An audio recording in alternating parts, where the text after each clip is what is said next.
الحمد لله نحمده ونستعينه ونستغفره ونؤمن به ونتوكل عليه ونعوذ بالله من شرور أنفسنا ومن سيئات أعمالنا من يهده الله فلا مضل له ومن يضلله فلا هادي له ونشهد أن لا إله إلا الله وحده لا شريك له ونشهد أن سيدنا محمدا عبده ورسوله أرسله بالحق بشيرا ونذيرا وداعيا إلى الله بإذنه وسراجا منيرا وصلى الله عليه وسلم تسليما كثيرا كثيرا أما بعد فقد قال الله تبارك وتعالى في كتابه الكريم لقد كان لكم في رسول الله أسوة حسنة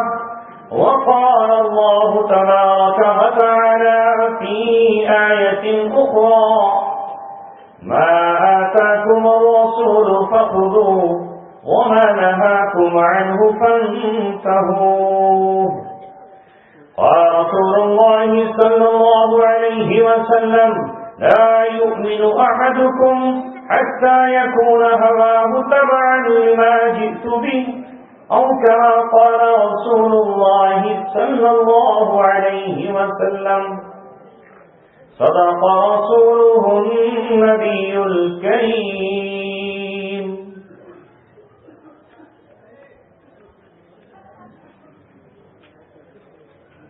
وہ دانائے سبل ختم الرسل مولائے کل جس نے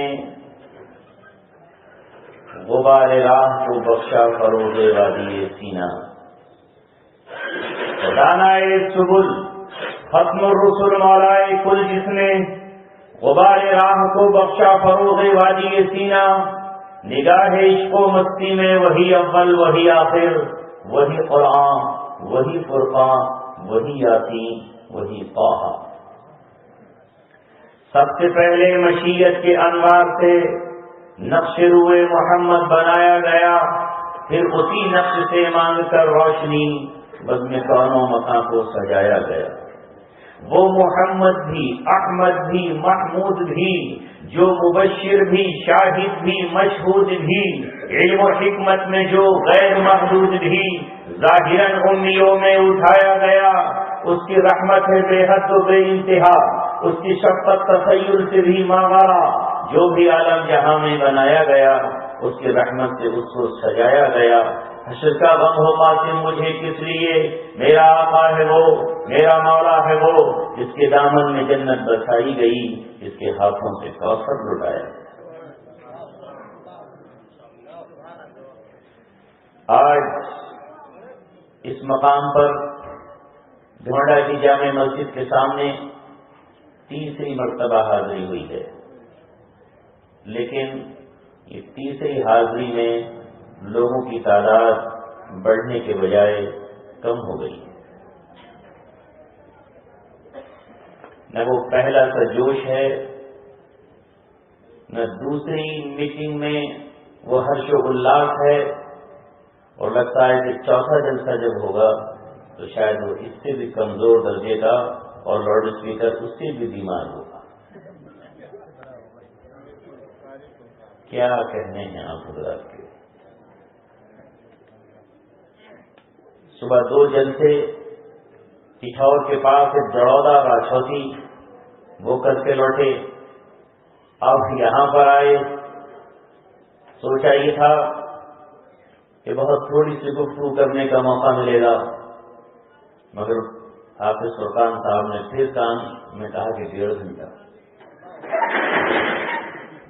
جب ناشتے کا 1.5 گھنٹہ ہے تو کھانے کے کیا حال ہوگا ناشتہ کر لے کوئی آدمی تو 1.5 گھنٹے اسے رگڑا جائے گا اور کھانا اگر کسی نے کھا لیا تو پھر 4.5 گھنٹے تو کم سے کم اس کے چاہیے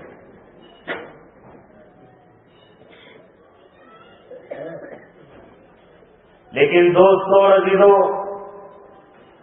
اور اے نوجوانوں، ابھی کوئی اور دینی پروگرام ہوتا تو آپ کا کیا عالم ہوتا؟ اور اگر کوئی دنیا کا پروگرام ناچ اور گانے کا ہوتا، ڈسکو اور ڈانس کا ہوتا، خدا نہ خواستہ متھن آ جاتا، پھر کیا ہوتا؟ پھر اتنا ہی مجمع ہوتا، سڑکیں بھر رہی ہوتی، چھتوں پر عورتیں پھول لیے کھڑی ہوتی، اور نوجوان اس کے ہاتھ پیر چومنے کے لیے لپٹ رہے ہوتے کہ یہ کہاں سے آ گیا، اس کی زیارت کیسے ہوگی، کس طرح اس سے مسافہ ہوگا۔ یہ ہے ہماری محبت کا عالم۔ ہمیں آج رسول اللہ صلی اللہ علیہ وسلم سے محبت اور عشق نہیں ہے، عشق کے دعوے کھوکھلے ہیں، محبت کے دعوے جھوٹے ہیں، اور ان میں سچائی بالکل نہیں ہے۔ جو اللہ تبارک و تعالیٰ کے دشمن ہیں، جنہوں نے رسول کی دشمنی میں ساری دنیا کو ایک کر رکھی ہے، نوجوانوں کی پاکٹ کھلا لیجیے، اس میں آپ کو فلمی دنیا کے کسی نہ کسی ہیرو یا ہیروئن کی، کسی کرکٹ کھلاڑی کی یا کسی پلیئر کی تصویر مل جائے گی۔ یہ اس کی محبت کا اعلان اور اس سے ثبوت ہے۔ وہ یہ بتانا چاہتا ہے کہ میں جس سے محبت کرتا ہوں وہ میرے دل میں بھی رہتا ہے، وہ میرے آفس میں بھی رہتا ہے، وہ میری دکان میں بھی رہتا ہے، وہ میرے لیپ ٹاپ پر بھی رہتا ہے، وہ میرے کمپیوٹر کی اسکرین پر بھی رہتا ہے، وہ میرے موبائل کی اسکرین پر بھی رہتا ہے۔ اے مسلمانوں، مسلمان ہوتے ہوئے آپ ان سے محبت کرتے ہو جن کا اسلام سے دور کا واسطہ تک نہیں ہے، جن کا راز جن کام یہ ہے کہ وہ رسول اللہ کے مشن کو نقصان پہنچائیں اور رسول اللہ صلی اللہ علیہ وسلم کے دین کے خلاف نقصان پہنچائیں۔ آج کے مجمع میں اگر آپ نے اور ہم سب نے توبہ نہ کی تو جلسے کا کوئی مقصد نہیں۔ جلسہ سجانے والوں کو تو سجانے کا ثواب مل جائے گا، علماء کو اپنی چیخوں پکار کا کچھ نہ کچھ آخرت میں صلہ ضرور ملے گا، کیونکہ اللہ تبارک و تعالیٰ اپنے بندوں کو خالی ہاتھ نہیں لوٹائے۔ بس دل کی بات آپ سے کیسے کی جائے، پیغام آپ تک کیسے پہنچایا جائے۔ اس لاؤڈ اسپیکر سے دور دراز تو آواز پہنچ سکتی ہے، لیکن آپ کے کانوں سے آپ کے دل تک کا کتنا فاصلہ ہے، ان فاصلوں تک ہم آواز پہنچانے سے آج عاجز ہیں، قاصر ہیں۔ اس لاؤڈ اسپیکر سے زمین کی تہ تک تو آواز جا سکتی ہے، آسمان کی بلندیوں تک تو جا سکتی ہے، دور دراز جنگل تک تو پہنچ سکتی ہے، لیکن ہمیں کوئی الفاظ تو بتاؤ، ہمیں کوئی وہ لفظ تو بتاؤ کہ جو ہم اپنی زبان سے ادا کریں، جو آپ کے کان تک پہنچیں اور آپ کے دل میں اتر جائیں اور آپ کے دل میں عشق محمد کی، رسول اللہ صلی اللہ علیہ وسلم کی عشق کی آگ لگ جائے۔ آج چاروں طرف سے ہنگامہ یہ ہے جس کا تذکرہ بھی دبے الفاظ میں زینت الاسلام مسجد کے حضرت امام صاحب نے فرمایا، اور وہ سمجھ رہے تھے وہ جس موضوع پر گفتگو کرنا چاہتے تھے اس موضوع سے ہم ناچنا ہے، اور ہماری حال یہ ہو گیا تھا کہ فرمانا کیا چاہتے ہیں، کہنا کیا چاہتے ہیں۔ اڑائی طوطیوں نے، قمریوں نے، دلیبوں نے، چمن والوں نے مل کر لوٹ لی طرز صبح میری، ٹپکے شمع صبح کے پروانے کی آنکھوں سے، سراپا درد ہوں حسرت بھری ہے داستاں میری، میرا رونا نہیں رونا ہے یہ سارے گلستاں کا، میں وہ گل ہوں خزاں ہر گل کی ہے گویا خزاں میری۔ میں آپ کا شکر گزار ہوں کہ آپ نے مجھے دعوت دی، اور میری آج کی رات نہ معلوم آرام میں گزر جاتی کہ دنیاوی گفتگو میں گزر جاتی، آپ نے اسے قیمتی بنا دیا، اور رسول اللہ صلی اللہ علیہ وسلم کی سیرت سے ہم اور آپ وابستہ ہو گئے۔ ایک ایک مسلمان کو ہم دعوت دیتے ہیں کہ وہ محمد رسول اللہ صلی اللہ علیہ وسلم کی مکمل سیرت کو پڑھے یا مکمل سیرت کو آپ کی سنیں، اسے موت نہ آئے، اس کی آرزو ہو، اس کی یہ تمنا ہو کہ وہ میرا محبوب جب آپ کسی ایک سیریل کو پورا دیکھتے ہیں کہ آپ ٹیپو سلطان سے محبت کرتے ہیں تو ان کی زندگی پر بنا ہوا پورا سیریل آپ نے دیکھا اور آپ اس کے لیے بے قرار و بے چین رہے. اگر آپ اسے دیکھنے کو پسند کرتے ہیں تو محمد رسول اللہ صلی اللہ علیہ وسلم کی وہ سیرت جو آپ کی 63 سالہ زندگی پر مبنی ہے, اس پوری سیرت کو ہمیں جاننا چاہیے اور پوری سیرت کو پڑھنا چاہیے. لفظ پورا استعمال کر رہا ہوں. ایک واقعہ سنانے سے آپ کی سیرت کا حق ادا نہیں ہوگا. ایک صبح آپ کی سنانے سے سیرت کا حق ادا نہیں ہوگا. آپ کی ایک شام کا تذکرہ کرنے سے سیرت کا حق ادا نہیں ہوگا. جب تک سیرت مصطفیٰ کی مولانا ادریس کاندھ ربی رحمت اللہ علیہ کی تینوں جلدیں آپ نہ پڑھ لیں, پہلی والیوم, دوسری والیوم اور تیسری جلد جب تک نہ پڑھ لیں تب تک آپ کو سیرت کا پتہ نہیں چلے گا.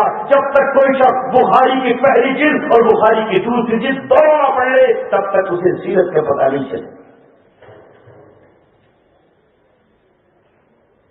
جب تک وہ مکی اور مدنی دونوں صورتوں کو نہ پڑھے سیرت ادھوری رہے گی.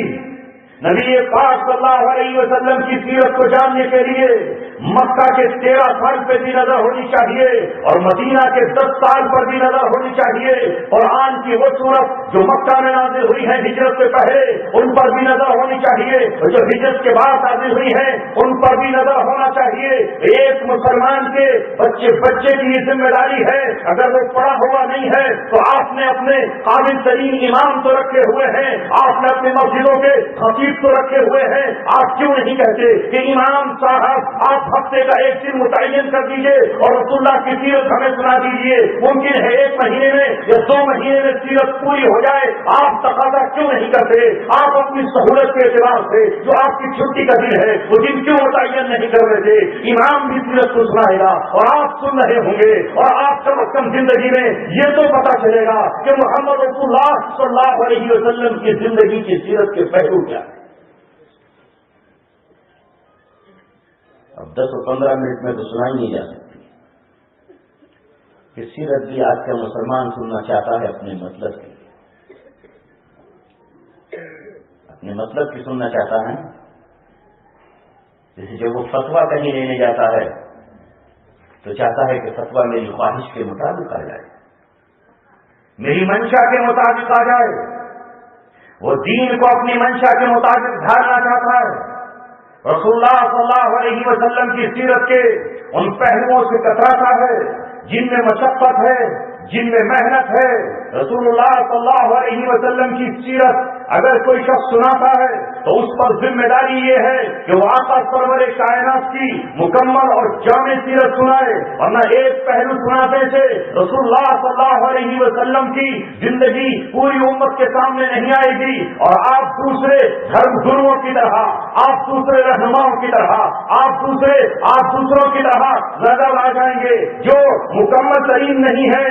آپ یاد رکھیے, میں آپ کے سامنے جامع بات اب کر رہا ہوں. نبی کی زندگی کا ایک مرحلہ وہ ہوتا ہے جو ہجرت سے پہلے کا ہوتا ہے اور ایک وہ ہوتا ہے جو ہجرت کے بعد کا ہوتا ہے. ہجرت سے پہلے احکام نرم آتے ہیں. ہجرت سے پہلے حکم ہوتا ہے فاعفو واصفحو, درگزر کرو, معاف کر دو, کچھ مت کہو. اور اسی میں آگے حکم آتا ہے حتی یاتی اللہ بامری, یہاں تک کہ اللہ تبارک و تعالیٰ اپنا دوسرا آرڈر نافذ کر دے, اپنا دوسرا حکم جاری فرما دے. لہذا اگر کوئی شخص صرف آپ کی مکی زندگی کی بات کرتا ہے اور مدنی زندگی کی بات نہیں کرتا تو میں آپ کو بتانا چاہتا ہوں سیرت کی روشنی میں مکہ میں نبی پاک صلی اللہ علیہ وسلم 13 سال رہے.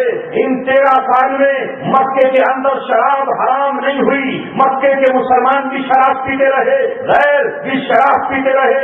مکے میں شراب کی حرمت کا حکم نہیں آیا. مکے میں شراب کے جام چھڑکتے رہے. مکہ کی زندگی پر اگر کسی کی نگاہ ہو تو مکے مکے کی زندگی میں کافروں سے نکاح حرام نہیں تھا، کافر عورت سے نکاح کیا جا سکتا تھا، کافر عورتیں مسلمانوں کے نکاح میں تھیں، یہاں تک کہ ہجرت کر گئے مسلمان، جب تک حکم نہیں آیا تب تک ان کے نکاح میں رہی۔ لہذا مکہ کے اندر تو یہ فرق نہیں تھا کہ صرف مسلمان ہی سے نکاح کرے۔ اب کوئی آدمی صرف مکی زندگی لے کر کہے کہ مجھے بھی اجازت دو، میں بھی نکاح کر لیتا ہوں یا کرا دیتا ہوں، تو کیا یہ جائز ہوگا؟ مکی زندگی کے بعد احکامات، کچھ احکامات وہ ہیں جو مدنی زندگی سے منسوخ ہو گئے ہیں۔ مکی زندگی میں شراب حلال تھی، مدینے میں پہنچ کر حرمت کا اعلان ہو گیا، اب کوئی شراب نہیں پیے گا، لہذا حکم کون سا مانا جائے گا؟ مکے والا نہیں مانا جائے گا، مدینے والا مانا جائے گا۔ لہذا وہ شراب چاہے انگور کی ہو، وہ شراب چاہے جو کی ہو، وہ شراب جس نام سے بن رہی ہو یا برانڈی کے نام سے بن رہی ہو، وہ شراب اسمیک کی شکل میں ہو، وہ شراب افیم کی شکل میں ہو، وہ شراب گنجے کی شکل میں ہو، وہ شراب اسمیک کی شکل میں ہو، وہ شراب لکوڈ ہو، وہ شراب الکوہل کی شکل میں ہو یا اسپرٹ کی شکل میں ہو، وہ گنے کے سرکے سے بنائی جا رہی ہو یا کھجور سے تائی بنا کر کھینچی جا رہی ہو، کل مسکر حرام، ہر وہ چیز جو نشہ تک پہنچانے والی ہے وہ حرام۔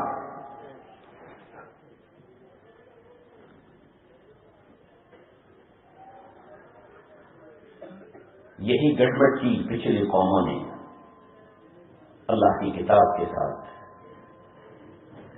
70 لوگ موسیٰ علیہ السلام کے ساتھ گئے تھے کوہ طور پر، اور موسیٰ علیہ السلام سے کہا کہ ہم نہیں مانیں گے کہ تورات اللہ نے آپ کو دی جب تک اللہ تعالیٰ ہم سے بات نہ کرے۔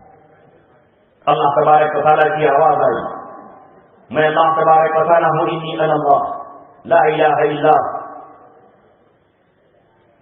میں اللہ ہوں اور اللہ کے سوا کوئی معبود نہیں۔ کہنے لگے موسیٰ علیہ السلام ہمیں کیا پتا کہ آواز میں کمپیوٹر بول رہا، کیا پتا آپ نے اس میں جو کمپیوٹر لگا رکھا اس کی آواز آ رہی ہو۔ انی، ہم نہیں جانتے، ارنا اللہ جہرتن، ہمیں اللہ تبارک و تعالیٰ کو سامنے سے دکھاؤ، اللہ سامنے کھڑا ہو اور ہمیں آواز دے۔ نادان یہاں تک مطالبہ کرنے لگے تو اللہ تبارک و تعالیٰ نے ان 70 کے 70 پر بجلی بھیجی اور یہ جل کے راکھ ہو گئے۔ موسیٰ علیہ السلام نے اللہ سے دعا کی، اے اللہ تبارک و تعالیٰ آپ چاہتے تو مجھے بھی ان کو اب سے پہلے بھی ہلاک کر سکتے تھے، قوم کہے گی وہ لے جا کے 70 کو بٹوا دیا۔ اے اللہ ان بیوقوفوں کی وجہ سے آپ ہم سب کو تو ہلاک نہ کریں، ہمیں تو سزا نہ دیں۔ اللہ نے پھر دوبارہ زندہ کر دیا، ثم بعثناکم من بعد موتکم، ہم نے تمہیں تمہاری موت کے بعد دوبارہ زندہ کر دیا۔ اب ظاہر ہے کہ مر گئے، دوبارہ زندہ ہوئے، تورات دی گئی، اور جب قوم کے پاس آئے تو قوم نے کہا کیا تم نے دیکھا آواز آئی؟ کہاں آواز آئی؟ کیا کتاب ملی؟ کہاں کتاب ملی؟ لیکن ساتھ ہی ساتھ یہ کہہ دیا کہ اللہ نے یہ بھی کہہ دیا ہے کہ تمہارا اپنے دل کی بات ہے، جو ان کے احکام اچھے لگے اس پہ عمل کر لینا، جو اچھے نہ لگے چھوڑ دینا۔ جس کو من چاہے اسے کر لینا اور جسے من نہ چاہے اسے چھوڑ دینا۔ یہ طریقہ رہا پچھلی امتوں اور پچھلی قوموں کا۔ اللہ تبارک و تعالیٰ کے حبیب نے اسی سے ہمیں روکا کہ تم پچھلی قوموں کے نقش قدم پر نہ چلنا۔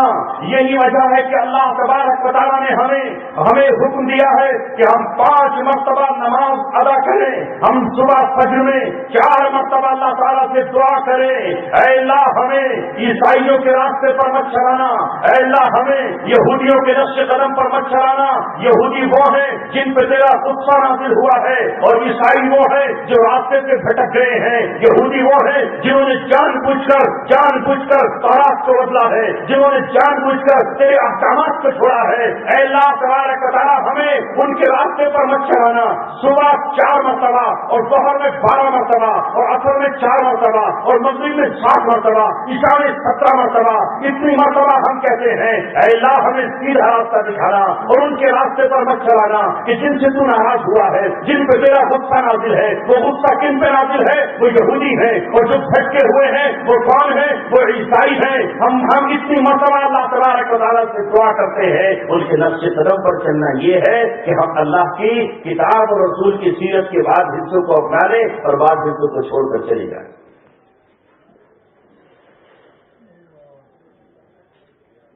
یہ وضاحت اس لیے آپ کے سامنے کرنا پڑتی ہے کہ موجودہ حالات یہ ہیں کہ رسول اللہ صلی اللہ علیہ وسلم کی زندگی کا ایک ہی پہلو ہمارے سامنے آتا ہے. ایک پہلو نبی کا ہوتا ہے ہجرت سے پہلے اور ایک ہوتا ہے ہجرت کے بعد. ہجرت کے بعد کی جو آپ آیات پڑھیں گے قرآن میں تو وہ آیات بہت سخت ہیں. اللہ تبارک و تعالیٰ نے اس میں سخت ترین ہدایات دی ہیں. اللہ تبارک و تعالیٰ نے مکے میں توحید، رسالت اور آخرت کو بیان کیا. احکامات بہت کم آئے.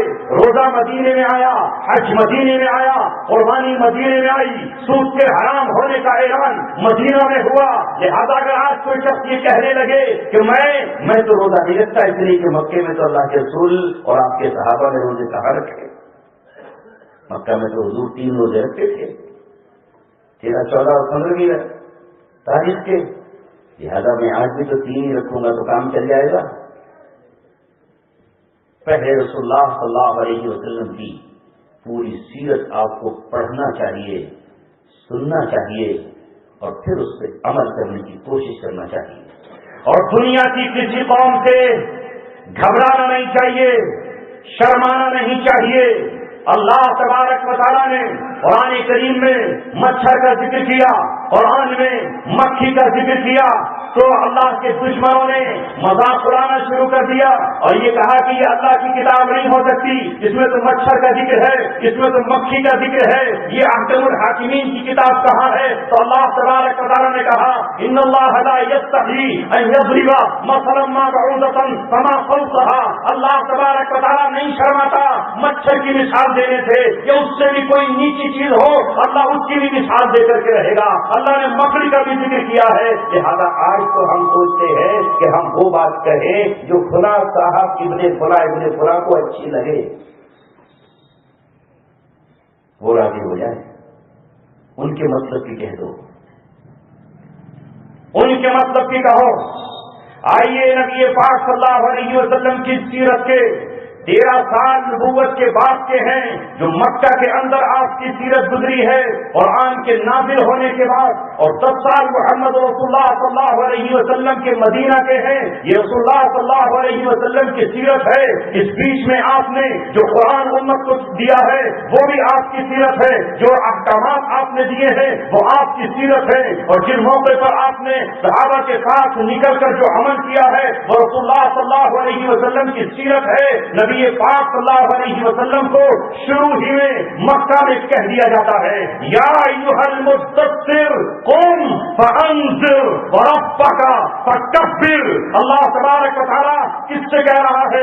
اپنے محبوب سے کہتا ہے اے میرے محبوب پوری دنیا میں کوئی نہیں ہے جو اللہ اکبر کہے، کوئی نہیں ہے جو اللہ اعلی و اجل کہے، کوئی نہیں ہے جو سبحان اللہ کہے، کوئی نہیں ہے جو الحمدللہ کہے، کوئی نہیں ہے جو وللہ ہم کہے، کوئی نہیں ہے لبیک اللہم لبیک کہے، لا شریک لک لبیک کہے، ان الحمد والنعمت لک والملک کہے. اے میرے آمنہ کے جگر، اے عبداللہ کی در یتیم، اٹھ کھڑا ہو. یہ چادر اوڑھ کے لیٹنے کا وقت نہیں ہے، یہ سکون اور آرام سے سو جانے کا وقت نہیں ہے. اب 40 سال کی تیری عمر ہو گئی ہے، اٹھ جا، زمانے کے بتوں کو بتا دے، زمانے کی طاقتوں کو بتا دے، دنیا کی ہر قوم کو بتا دے کہ اللہ تبارک و تعالیٰ سب سے بڑا ہے. اور ربک فکبر، تکبیر کے معنی ہے تکبیر کے، اور تکبیر کہتے ہیں اللہ اکبر.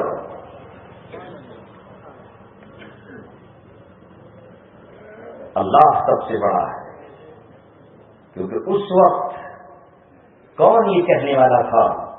اس کہنے پر تو پہلے بیٹھے ہوئے تھے. یہ کہنا تھا کہ موت کو دعوت دینا تھا، اللہ اکبر کہنا تھا، یہ اللہ احد کہنا تھا، اور اپنے جسم کو چھلنی کرانے کے لیے تیار ہو جانا تھا، اگر اللہ اکبر کا نعرہ لگانا تھا تو بیٹھتے ہوئے اندازوں پہ لیٹ جانے کے لیے اپنے کو آمادہ کر لینا تھا، اگر اللہ اکبر کہنا تھا تو گلے میں پھانسی کا پھندا ڈال کر گھسٹنے کے لیے تیار ہو جانا تھا۔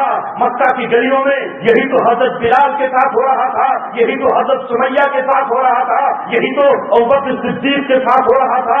بلال کو تو آپ کہیں گے کہ وہ غلام تھے، سمیہ کو تو آپ کہیں گے کہ وہ بوڑھی تھی، عمار کو تو آپ کہیں گے کہ وہ کمزور تھے، وہ غلام تھے، ہاں آپ لیکن آپ بتاؤ، ابوبکر صدیق تو مکے کا تاجر ہے، ابوبکر صدیق تو قبیلہ قریش سے ہے، ابوبکر صدیق تو دبدبے والا ہے، لیکن جب خانہ کعبہ کے اندر کھڑا ہوتا ہے اور اللہ احد کہتا ہے، اللہ الصمد کہتا ہے، لم یلد ولم یولد کا نعرہ لگاتا ہے تو پتھروں کی برسات ہوتی ہے، لاکھوں ڈھولوں سے پیٹا جاتا ہے، اتنا مارا جاتا ہے کہ بے ہوش ہو کر زمین پہ گر جاتے ہیں، ان کے قبیلے کے لوگ انہیں اٹھا کر لے جاتے ہیں اور یہ کہتے ہیں اگر ابو بکر مارا گیا اور قتل ہو گیا تو ان کا قبیلہ اپنے اس نوجوان کے قتل کے بدلے میں تلوار نیام سے باہر نکال کر تمہاری گردنیں اڑا دے گا۔ وہ حضرت ابوبکر صدیق کو گھنٹوں کے بعد ہوش آیا اور ہوش آتے ہی محمد رسول اللہ کا حال پوچھا۔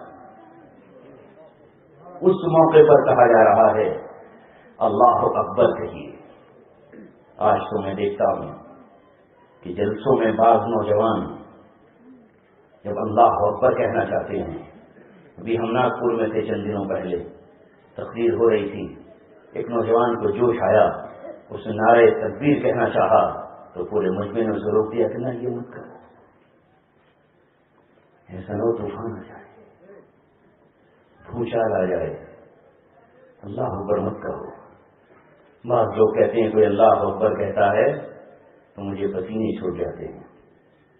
میں اورنگ آباد میں تھا، ایک ساتھ کھڑے ہوئے تقریر کر رہے تھے، اس سے پہلے اللہ اکبر کے نعرے لگ چکے تھے، اتفاقاً وہ تقریر کرنا شروع کی انہوں نے، عصر کے اذان کا وقت ہو گیا، دن کا پروگرام تھا، اچانک مسجد سے کسی مؤذن نے کہا اللہ اکبر، تو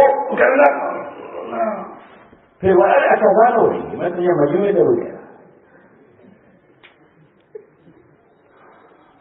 نام لے دوں گا تو آپ بھی سمجھ جائیں گے۔ پیس ٹی وی پر آتے ہی ہوتا، پیس ٹی وی پر اسلام کی دعوت دیتے ہیں، لیکن اللہ اکبر سے ان کا سینہ چھل جاتا ہے۔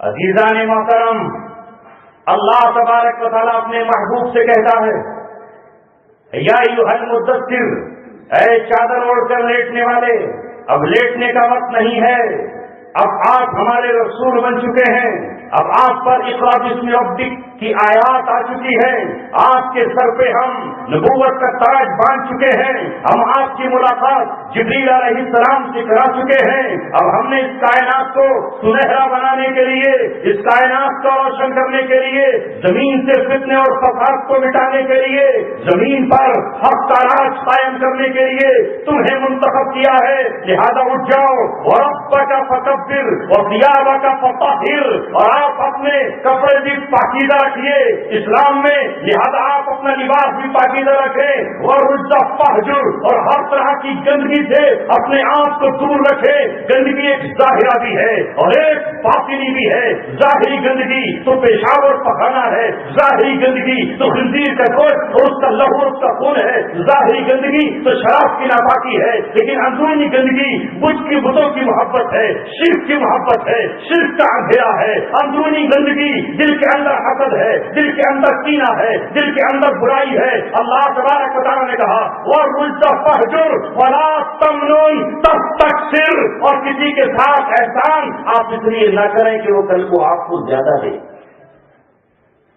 احسان صرف اللہ تبارک و تعالیٰ کے لیے، ہر جزاء الاحسان الا الاحسان، اس لیے نہ دیں آج آپ اس کو 100 کا نوٹ کے کل کو لائے 110 روپے،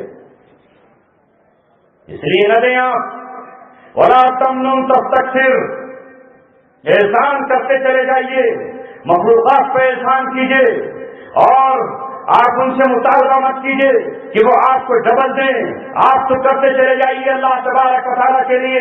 قرآن کریم اترا اور اللہ تبارک و تعالیٰ نے محمد رسول اللہ صلی اللہ علیہ وسلم سے کہا فاصدع بما تؤمر، جو آپ کو حکم دیا جا رہا ہے اسے علل اعلان کہیے، اسے ڈنکے کی چوٹ کہیے، اسے دار ارقم میں بھی کہیے، اور اسے خانہ کعبہ کے اندر بھی کہیے، صفا کی پہاڑی پر کھڑے ہو کر بھی کہیے۔ لہذا آپ نے پورے مکہ کے لوگوں کو بلایا اور صفا مروہ پر کھڑے ہو کر کہا ایھا الناس، اے لوگوں جمع ہو جاؤ، قولوا لا الہ الا اللہ تفلحوا، کہہ دو کوئی نہیں ہے معبود سوائے اللہ تبارک و تعالیٰ کے، ایک ہی طاقت ہے سب جھکانے کے لائق، ایک ہی قوت ہے پیشانی اس کے سامنے رکھنے کے لائق، ایک ہی ہے اللہ تبارک و تعالیٰ جس کی عبادت کی جائے گی۔ یہ کہہ لو کامیاب ہو جاؤ گے، اس دنیا میں بھی کامیابی ملے گی اور آخرت میں جنت اور اس کی بورے وہاں کی نعمتیں ملیں گی۔ نہ گھبرائے اپنے چچا سے، نہ ڈرے ابو لہب کی قوت سے، نہ ابو جہل کی شمشیر سے۔ بڑے بڑے چودھری اور بڑے بڑے سردار اس وقت کے اور ساری دنیا کا کفر کھڑا ہوا تھا، لیکن رسول اللہ صلی اللہ علیہ وسلم نے ڈنکے کی چوٹ اعلان کر دیا۔ نبی کی زندگی میں پہلا مرحلہ آتا ہے کہ وہ فریضہ دعوت کو ادا کرتے ہیں، اور دعوت کے فریضے میں وہ کوئی پسو پیش نہیں کرتے۔ اللہ تبارک و تعالیٰ اپنے نبی سے کہتا ہے یا ایھا الرسول بلغ ما انزل الیک من ربک، اے رسول جو اللہ نے تجھ پہ نازل کیا ہے اسے اپنی قوم تک پہنچا دے، اسے انسانیت تک پہنچا دے۔ فإن لم تفعل فما بلغت رسالتہ، اگر آپ نے وہ پورا نہیں پہنچایا تو آپ نے رسالت کا حق ادا نہیں کیا۔ میں تجھ پہ جو آیتیں اتار رہا ہوں ان آیتوں کو پڑھ کر سنا دے۔ اللہ کے رسول صلی اللہ علیہ وسلم پر جب سورت اتری انا اعطیناک الکوثر فصل لربک وانحر ان شانئک هو الابتر، تو آپ نے اسے نماز میں پڑھنا شروع کیا، اور آپ کے اور وہ عرب تھے، عرب اسے سن رہے تھے، اس میں قرآن کہہ رہا ہے ہم نے آپ کو کوثر عطا کی ہے، آپ اپنے رب کے لیے نماز پڑھتے رہیے۔ اللہ تبارک و تعالیٰ نے اعلان کیا کہیے ان شانئک هو الابتر، آج تیرا دشمن بے نام و نشان ہو کر رہے گا، تیرا دشمن مٹ جائے گا، تیرا دشمن ختم ہو جائے گا، تو ہمیشہ زندہ رہے گا، تیری روحانی اولاد زندہ رہے گی، تیرا ڈنکا بجتا رہے گا، تیرے نام کا چرچا ہوتا رہے گا، تیرے قافلے آگے بڑھتے رہیں گے، تیرا کارواں پوری دنیا میں نہیں رکے گا، تیرا نام ساری دنیا میں لیا جاتا رہے گا۔ اللہ تبارک و تعالیٰ نے جب اس آیت کو پڑھا تو آپ نے مکہ میں کھڑے ہو کر اسے پڑھا، اور گلیوں میں صحابہ نے اسے پڑھنا شروع کیا۔ وہ اس بات سے نہیں گھبرائے کہ جب ہم یہ کہیں گے کہ ان شانئک کا الابتر تیرا دشمن تباہ ہو جائے گا تو شاید ہمیں کوئی مخالفت اتر آئے، بالکل نہیں۔ صحابہ نے پڑھنا شروع کر دیا اور اللہ تبارک و تعالیٰ نے اس آیت کو سچا کر دکھایا۔ سچا کر دکھایا کہ نہیں؟ ایک مرحلہ آتا ہے، اللہ تعالیٰ کہتا ہے جو میں تم کو بھیج رہا ہوں حکم، اس حکم کو پورا کا پورا اپنی قوم تک پہنچاؤ۔ جب سورت اتری تبت یدا ابی لہب، اگر اس کا ترجمہ کروں تو آیت میں اللہ تبارک و تعالیٰ نے ایک خبر دی، اللہ تبارک و تعالیٰ نے رسول اللہ کو فتح کی بشارت سنائی، اللہ تبارک و تعالیٰ نے خود براہ راست ابو لہب کو مخاطب کر کے کہا تبت یدا ابی لہب، ابو لہب کے ہاتھ ٹوٹ گئے، ابو لہب کی طاقت ختم ہو گئی، ابو لہب کے جو دست و بازو بنے ہوئے تھے وہ ٹوٹ چکے ہیں، وہ ختم ہو چکے ہیں۔ وقت اور ابو لہب بھی ڈھہ گیا، ابو لہب بھی ختم ہو گیا۔ ما اغنی عنہ مالہ وما کسب، نہ اس کا مال اس کے کام آیا، نہ اس کی اولاد اس کے کام آئی، نہ اس کی کمائی اس کے کام آئی۔ سیصلی نارا ذات لہب، دنیا میں تو یہ ہے کہ وہ ہلاک ہوا، دنیا میں تو یہ ہے کہ وہ تباہ ہوا، دنیا میں تو یہ ہے کہ وہ مٹ گیا، اور لیکن آخرت میں جہنم کی آگ میں گیا۔ اللہ تبارک و تعالیٰ صحابہ کو جو اللہ نے مقام عطا کیا وہ اسی لیے کہ وہ اس سورت کو پڑھنے لگے۔ جب چاروں طرف یہ سورت پڑھی جانے لگی تو ابو لہب کی بیوی تھی ام جمیل جو آپ کی چچی تھی، وہ غصے سے بھرنا اٹھی اور اس کا چہرہ تمتما اٹھا، اپنے ہاتھ میں کنکریاں لے کر آئی اور کہا کہ آج محمد نے میری اور میرے شوہر کے خلاف ایک نظم کہی ہے، میرے اور میرے شوہر کے خلاف ایک کویتا کہی ہے، ایک غزل کہی ہے جس میں میری برائی ہے، میرے شوہر کی برائی ہے، کیونکہ آگے اللہ تبارک و تعالیٰ اس آیت میں کہتا ہے وَامْرَأَتُهُ حَمَّالَةَ الْحَطَبِ، ہاں اس کی وہ بیوی جو لکڑیاں چن کر کے لاتی آتی ہے, جو لکڑیاں بین بین کراتی ہے. سیصلی نارا ذات لہب وامرأتہ حمالۃ الحطب فی جیدہا حبل من مسد, جس کے گلے میں کٹی ہوئی رسی ہے, یعنی اس میں جو اس کی توہین ہوئی تو وہ خانہ کعبہ کے اندر آ گئی, ہاتھ میں پتھر لیے ہوئے تھی. آپ ابو بکر صدیق کے پاس بیٹھے ہوئے تھے. ابو بکر صدیق گھبرا گئے کہ چچی ہے پتہ نہیں کیا کہے گی, اور پتھر آپ کی طرف پھینک دے. ابو بکر صدیق سے محمد رسول اللہ نے کہا ابو بکر گھبراؤ نہیں, یہ مجھے نہیں دیکھ سکتی ہے. جب وہ آئی تو کہتی ہے کہ محمد کہاں ہے, انہوں نے میری توہین کی ہے, انہوں نے میری ہجو کی ہے. وہ کہتی وہ بکتی ہوئی چلی گئی. رسول اللہ نے فرمایا ابو بکر دیکھا تم نے, یہ لوٹ کر چلی گئی. حضرت جبریل نے اسے اپنے بازو میں چھپا لیا اور یہ واپس چلی.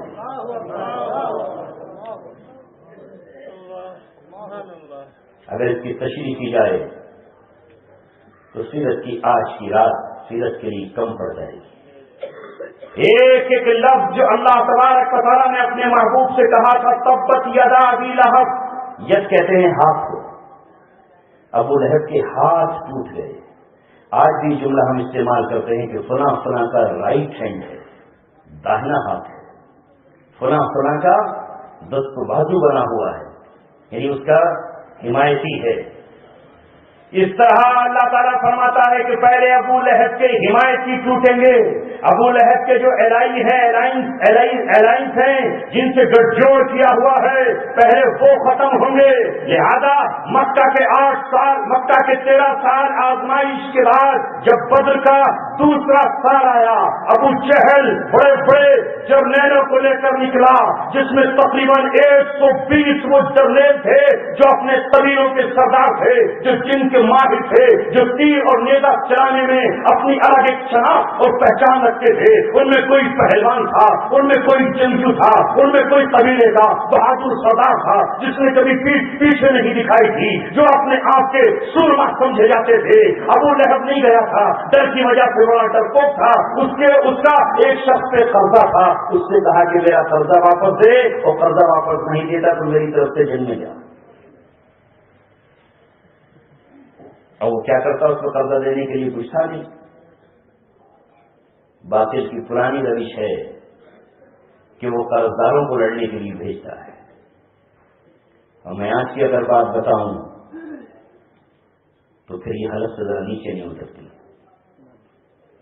آج بھی تو یہی حال ہے. باطل مسلمان ملکوں کو, مسلم فوجوں کو, مسلم سربراہوں کو قرضہ ہی تو دے رہا ہے. ورلڈ بینک ہو یا IMF, یہ سب کے سب قرضہ دیتے ہیں. اتنے کروڑ ڈالر مل جائیں گے, اتنے یورو مل جائیں گے, لیکن جب مرحلہ آئے گا اسلام کے خلاف تو تمہیں اپنی فوجیں بھیجنی ہوں گی, ہم تو اپنی فوجیں واپس نکال کر لے جائیں گے. تمہیں ہمارے قرضے کی بنیاد پر اس ملک میں ہماری جنگ لڑنی ہوگی, اور ہم تو واپس چلے جائیں گے, ہمارے فوجی واپس چلے جائیں گے, لیکن ہم نے جو قرضہ دیا ہے یا تو ہمارا قرضہ دو, اور قرضہ نہیں دیتے تو ہماری جنگ لڑو. یہ کل بھی ہو رہا تھا اور آج. وہ شخص گیا, ابو لہب یہاں رہ گیا. وہ سمجھتا تھا کہ ایسا نہ ہو کہ بھتیجا ہے تو اللہ کا رسول ہی, اور وہاں جنگ ہو مارا جاؤ. ابو لہب کو خبر آئی, ایک ایک کر کے خبر آتی رہی. ارے مکے والوں سنو, ابو جہل مارا گیا, سینہ پیٹ کر رہ گئے. خبر آئی ابو سفیان کے سسر مارے گئے, ہندا کا باپ مارا گیا. خبر آئی اتبا ختم ہوا, شیبہ ختم ہوا. خبر آئی ابئی بن خلف مارا گیا, امیہ مارا گیا.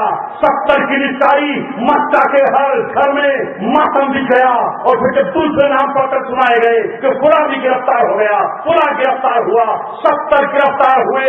70 اور 70 140 جرنیلوں کو اندازہ لگائیے, 70 واپس نہیں آئے اور 70 گرفتار کر لیے گئے. تو قرآن نے یہ کہا تھا کہ پہلے ابو لہب تیرا زور ٹوٹے گا, تیرے دست و بازو ٹوٹیں گے. وہ جن 70 پہ ناز کرتا تھا, وہ جن 140 پہ گورنٹ کیا کرتا تھا کہ میں ان کے ساتھ مل کر اپنے بھتیجے کے دین کو آگے نہیں بڑھنے دوں گا, میں ان کے خلاف کھڑا ہوں گا. جب خبر آئی تو اس کا سینہ بیٹھ گیا اور دل کے اندر ہی اندر کھلنے لگا کہ اب کیا کروں. مکہ میں اعلان ہو گیا کہ کوئی روئے گا نہیں,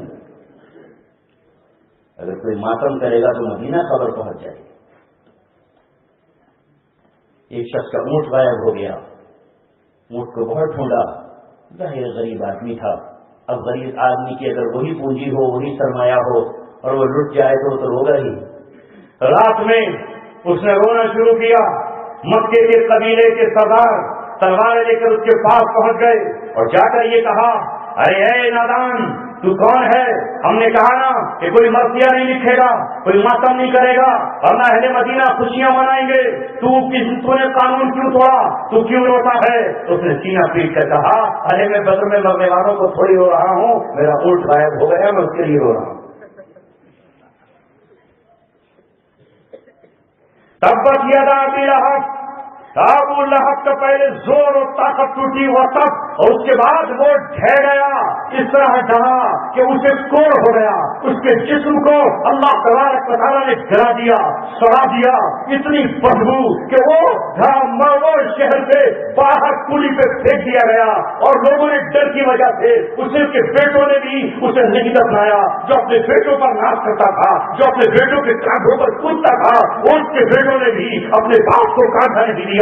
جب عرب کے نوجوانوں نے شرم دلوائی کہ تم کیسے بیٹے ہو، اپنے باپ کو دفن بھی نہیں کر سکتے، اس کے لاش پہ کتے بیٹھ رہے ہیں، چیز کمروں سے کھا رہے ہیں، تو چند حبشیوں کو کرائے پر لیا جنہوں نے ڈنڈوں سے ڈھکیل کے پتھروں کے اندر مٹی میں دفن کیا.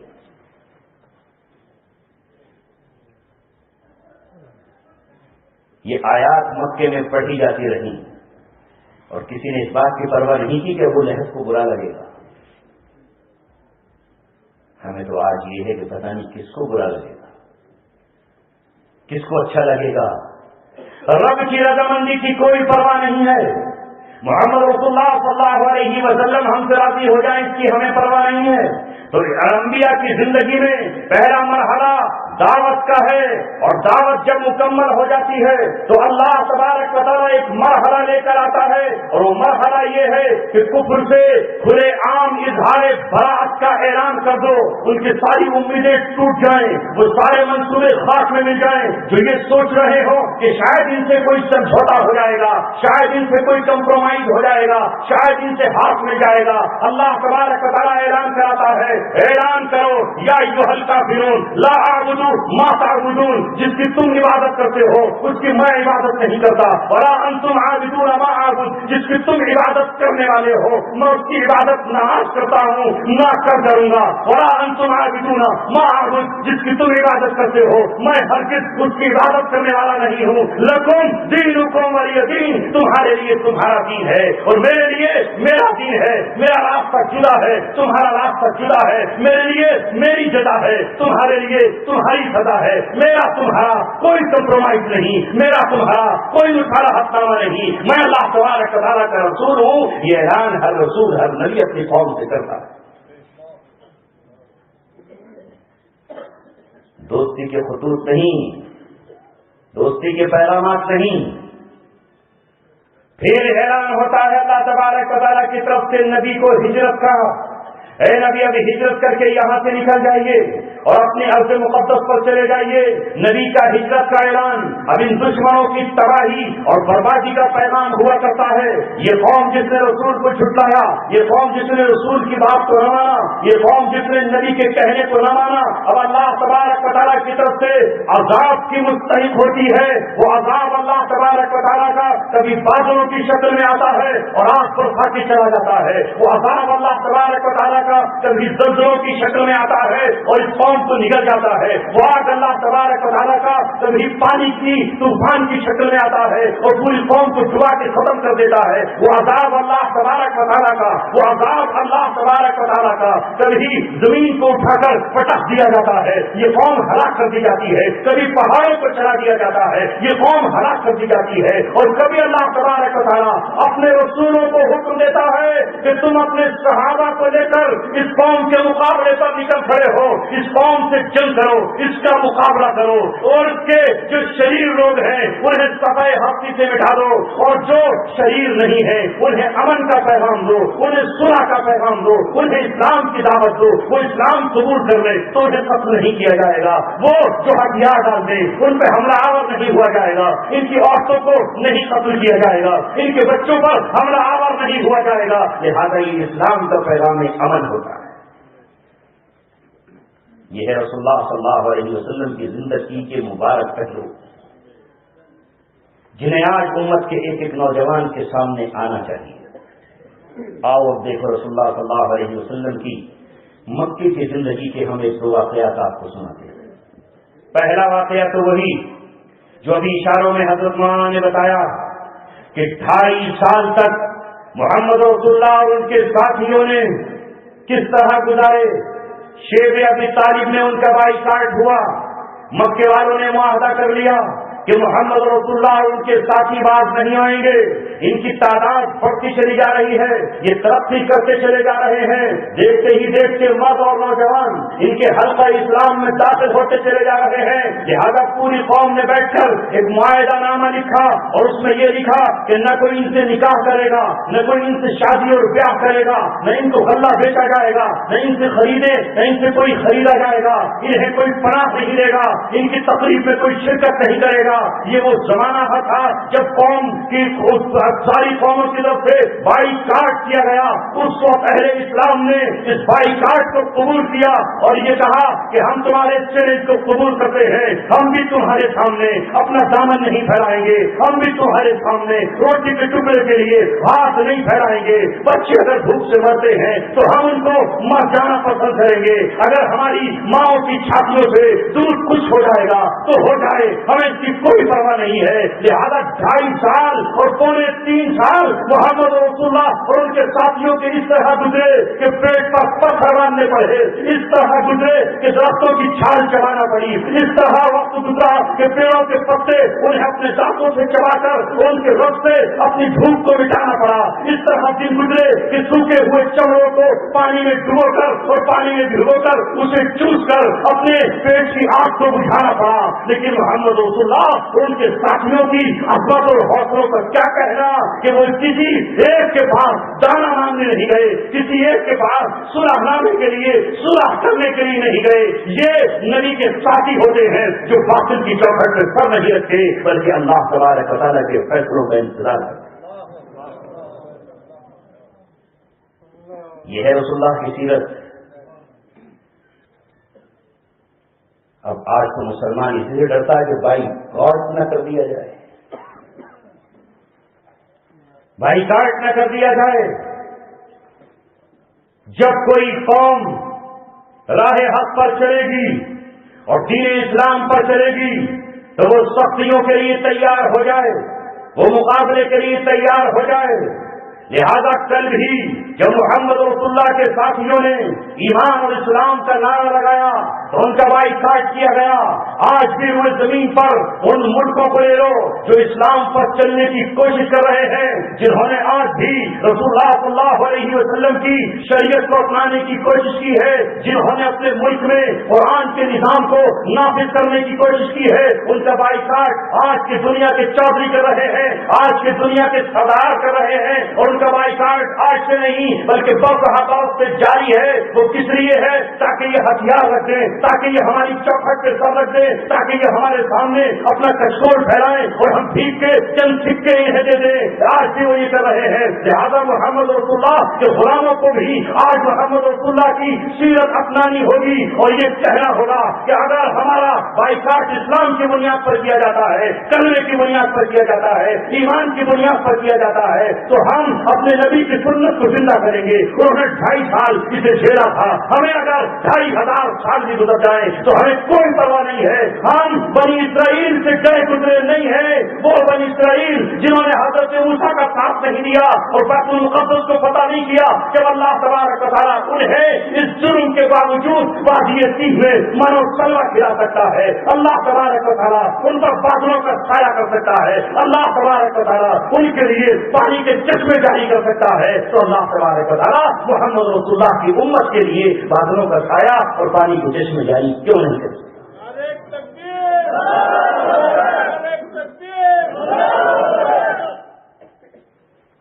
لیکن یہ امتحانات سے جب گزر جاتے ہیں تب اللہ تبارک و تعالیٰ دیمک کو بھیجتا ہے جو اس معاہدے کو چاٹ جاتی ہے۔ پھر اللہ تبارک و تعالیٰ ابو البختری کو بھیجتا ہے جو ابو جہل سے لڑ کر یہ کہتے ہیں کہ میں کھانا ان تک پہنچا کے رہوں گا. پھر اللہ تبارک و تعالیٰ کی مدد آتی ہے. اللہ تبارک و تعالیٰ کی مدد فوراً نہیں آتی. قرآن کریم کو پڑھیے اور قرآن کریم سے پوچھیے. ہم سمجھتے ہیں کہ ہم دشمنوں کی بغل میں بیٹھے رہیں, کفر سے ہمارا ہاتھ ملتا رہے, ان کا ہم استقبال کرتے رہیں, ان کے گلوں میں ہار اور پھول چڑھاتے رہیں, پھر بھی دنیا کے بھیڑوں اور ہجڑوں اور نہ جانے کن کن کو ہم اپنی جیب اور اپنے سینے سے لگائے رہیں اور اللہ تبارک و تعالیٰ ہم پر نظر رحمت فرمائے. ایسا نہیں ہوتا, بلکہ اللہ تبارک و تعالیٰ کی مدد جب آتی ہے جب نبیوں کی چیخیں نکل جاتی ہیں اور جب نبیوں کے صحابہ کے آنکھ ٹپک جاتے ہیں اور جب کلیجے منہ کو آ جاتے ہیں اور جب نبی پکار اٹھتے ہیں متا رسول اللہ, اے اللہ تیری مدد کب آئے گی؟ اگر مدد نہیں آئی تو میرے یہ ماننے والے فنا اور تباہ ہو جائیں گے. اگر مدد نہیں آئی تو ہم صفحہ ہستی سے مٹا دیے جائیں گے. اگر تیری مدد نہیں آئی تو اب ہم تھک چکے ہیں, حوصلے ہار چکے ہیں. اے مولا اگر مدد نہیں آئی تو قدم اکھڑ جائیں گے, دل پھٹ جائیں گے, سینے چاک ہو جائیں گے. اب صبر نہیں ہو رہا. اس وقت اللہ تبارک و تعالیٰ کہتا ہے الا ان نصر اللہ قریب, اللہ تبارک و تعالیٰ کی مدد قریب. مدد آتی ہے اور آئے گی, اللہ کا وعدہ ہے. لیکن اپنے رسول کی سیرت پڑھو, پھر دیکھو کیسے حالات آئے, کیسے حالات کہ انہوں نے آپ کے قتل کا منصوبہ بنایا. غار طور میں آپ کو 3 راتیں چھپنا پڑا. رسول اللہ کیوں چھپ جاتے؟ رسول اللہ کو اللہ کا حکم تھا تاکہ آپ کی امت کو ایسے حالات پیش آئیں تو امت کے سربراہ اور رہنما بھی غاروں میں پناہ لے سکتے ہیں. اور یہ بزدلی نہیں, یہ حکمت عملی ہے. مدینے جانے کا آپ نے وہ راستہ اختیار نہیں کیا جو عام راستہ تھا, دوسرے راستے سے آپ گئے تاکہ آپ بتا سکیں کہ اللہ کا رسول ہوتے ہوئے انسانوں کو اپنے نقش قدم پر چلانے کے لیے آتا ہے. آپ نے سمجھ لیا کہ میرے چاہنے والے مدینہ میں ہیں, مجھ سے محبت کرنے والے مدینہ میں ہیں. مکے والوں کو معلوم تھا کہ آپ کو دعوت دینے والے مدینہ میں ہیں, لہذا جب مجھے بستر پہ نہیں پائیں گے تو سرپٹ مدینہ کی طرف دوڑیں گے.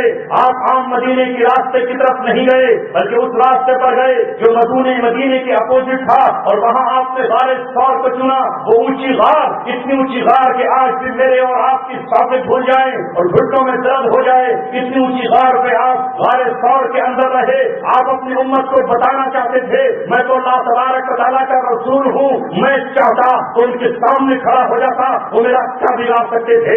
میں اگر ان کے نزدیک کھڑا ہو جاتا وہ مجھے کہاں دیکھ سکتے تھے, وہ مجھے کہاں پکڑ سکتے تھے؟ اللہ نے میری حفاظت کا وعدہ کر لیا تھا, واللہ یعصمک من الناس. لیکن میرا عمل تمہارے لیے نمونہ کیسے بنتا, میں تمہارے لیے ماڈل کیسے بنتا؟ لہذا میں نے غار میں چھپ کر یہ پیغام دے دیا, اے میری امت کے جرنیلوں, اے امت کی قیادت کرنے والوں, اے امت کی نیا کو پار لگانے والوں, اگر دشمن بہت طاقت میں ہو اور بہت قوت میں ہو, اس نے فضاؤں میں قبضہ کر لیا ہو, اس نے ہواؤں میں اپنے جنگی جہاز چھوڑ رکھے ہو, رڈار اس کے پاس ہو, سیٹلائٹ اس کے پاس ہو, تو پھر تم بھی کسی پہاڑ کی غار میں چھپ جانا. یہ چھپنا بھی محمد رسول اللہ کی سنت ہوگا.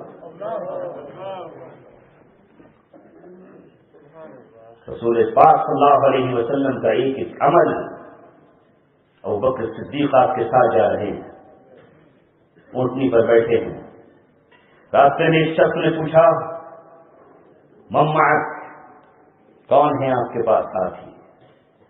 حضرت ابوبکر صدیق رضی اللہ تعالیٰ نے یہ نہیں کہا ہوا محمد رسول اللہ, یہ نہیں کہا ہوا محمد بن عبداللہ, بلکہ کیا کہا یہ شخص جو میرے سامنے ہے هو الرجل الذي يهديني, یہ وہ ہیں جو مجھے راستہ بتاتے ہیں. رسول اللہ اونٹنی پر آگے تھے اور آپ پیچھے تھے, تو ظاہر ہے کہ آگے جو شخص بیٹھا ہے وہ رہنمائی کر رہا ہے. اشارہ یہ تھا یہ میرے رہنما ہیں, مجھے ہدایت بھی دیتے ہیں, مجھے صحیح راستہ بتاتے ہیں, مجھے صراط مستقیم بتاتے ہیں.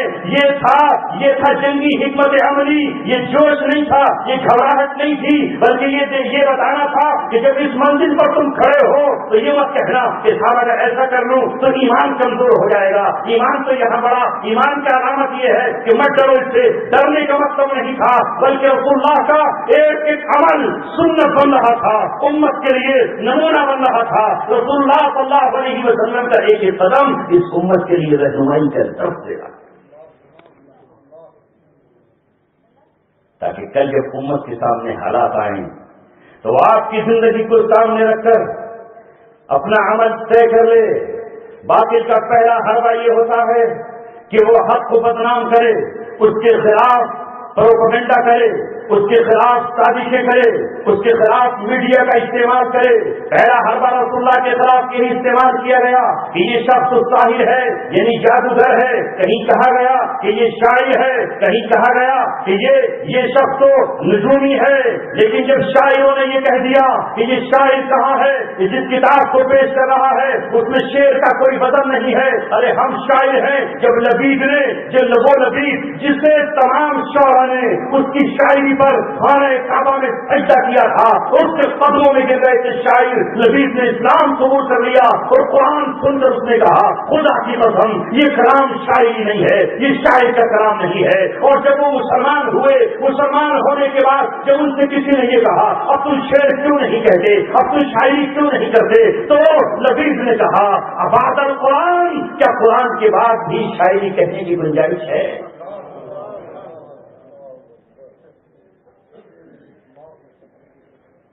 جھوٹا پروپیگنڈا کہ یہ شاعر ہیں, یہ مجنون ہیں, یہ دیوانے ہیں, یہ پاگل ہیں. پہلا حربہ باطل یہی استعمال کرتا ہے جو آج بھی ہو رہا ہے. دنیا کا ہر چینل, ہر میڈیا, الیکٹرانک ہو یا پرنٹ ہو, جس کو آپ دیکھیے وہ مسلمانوں کے خلاف زہر اگل رہا ہے, وہ مسلمانوں کے خلاف ایک ماحول بنا رہا ہے. یہ مسلمان گندے ہیں, یہ مسلمان دھوکے باز ہیں, یہ مسلمان قتل و غارت گری کرنے والے ہیں, یہ دنیا کے امن کو تباہ کرنے والے ہیں, یہ دنیا میں دہشت گردی کرتے ہیں, یہ معصوم بچوں کے قاتل ہیں. اے دنیا والوں سنو, مسلمان قتل نہیں کرتے, مسلمان تو کسی ایک کا بھی قتل نہیں کرتے, وہ ناحق قتل نہیں کر سکتے ہیں. خدا کے پاک کی قسم مسلمان تو ناحق بلی کو بھی نہیں مار سکتے اور کسی کتے کو بھی نہیں مار سکتے. اور اگر مسئلہ حق کا آ جائے تو وہ اپنے باپ کو بھی نہیں چھوڑ سکتے. اگر مسئلہ اپنے بیٹے کا آ جائے تو بیٹے پر بھی اسلام کی سزا کو نافذ کریں گے. اگر کسی اسلامی سربراہ کا بیٹا شراب پی کر آئے گا تو اس کی کمر پہ کوڑے لگائیں گے. اگر کسی اسلامی حکمراں کا بیٹا قتل کر کے آئے گا اور مقتول کے والد کے کہیں گے کہ ہمیں قاتل کا گھر چاہیے, تو اسلام کا سربراہ اپنے اس بیٹے کو بھی قتل کرے گا. مسلمان معمولی سی کسی چیز کو بھی قتل نہیں کر سکتے ہیں, اور جو واجب القتل ہوگا اس کے لیے کسی سے کمپرومائز بھی نہیں کر سکتے. پہلا حربہ بدنام کرو تاکہ لوگ ان کے ساتھ نہ آ جائیں, تاکہ لوگ ان کی کنارے نزدیک نہ آ جائیں. اور جب اس پروپیگنڈے کا کوئی اثر نہیں ہوتا, جب مکے میں یہ پروپیگنڈا شروع ہوا تو نہ ان کی یہ بات چلی کہ یہ دیوانے ہیں. لوگوں نے کہا یہ مجنون کا کلام کہاں ہے. جب انہوں نے کہا کہ یہ شخص حکومت چاہتا ہے تو لوگوں نے کہا حکومت چاہنے والے ایسا نہیں کیا کرتے, یہ تو یتیموں کی مدد کر رہے ہیں, یہ تو بیواؤں کو کپڑے پہنا رہے ہیں, یہ غلاموں کو آزاد کر رہے ہیں, یہ کمزوروں کا ساتھ دے رہے ہیں. یہ ایسے نہیں ہوتے حکومت کے چاہنے والے. ان کا ایک پروپیگنڈا نہ چلا تو پھر انہوں نے دوسرا حربہ ہوتا ہے کہ پھر بائیکاٹ کرو, اور تیسرا حربہ ہوتا ہے کہ قتل عام کرو. یہی وہ مرحلہ ہوتا ہے کہ اللہ تعالیٰ انبیاء اکرام کو حکم دیتا ہے کہ وہ ہجرت کر جائیں, تو وہ ہجرت کر جاتے ہیں. انہیں ایسی سرزمین ملتی ہے جہاں اللہ تبارک و تعالیٰ اپنے احکامات ان پہ نازل فرماتا ہے. اب دیکھیے رسول اللہ صلی اللہ علیہ وسلم کا ایک دور وہ ہے جو مکے کا دور ہے, اور ایک دور وہ ہے جو مدینے کا دور ہے. دونوں دوروں میں فرق ہے.